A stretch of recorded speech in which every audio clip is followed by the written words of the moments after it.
গভীর রাতে হঠাৎ বোবায় ধরেছে। আসলে আপনার সাথে হচ্ছেটা কি?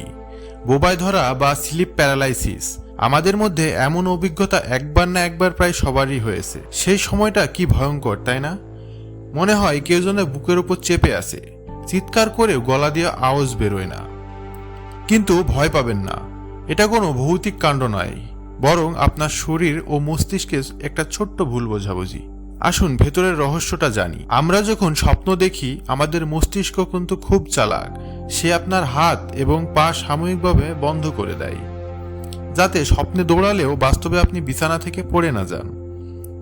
এটাকে বিজ্ঞানীরা বলেন অ্যাটোনিয়া। গন্ডগোলটা তখনই লাগে যখন আপনার মন হঠাৎ জেগে ওঠে, কিন্তু শরীরের সেই লকডাউন অবস্থাটা কাটতে দেরি হয়।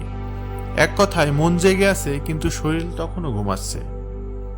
এর ফলে আপনি সব দেখছেন, শুনছেন, কিন্তু নড়তে বা কথা বলতে পারছেন না। আর সেই সময় যে আতঙ্ক বা ছায়া দেখার অনুভূতি হয়, তা আসলে ঘুমের রাজ্যের হ্যালুসিনেশন। সুতরাং পরের বার এমন হলে জানবেন আপনি 1 মিনিটের জন্য আপনার মস্তিষ্কের লককে ফেঁসে গেছেন। গভীর শ্বাস নিন, নিজেকে শান্ত করুন, কয়েক সেকেন্ডেই সব ঠিক হয়ে যাবে।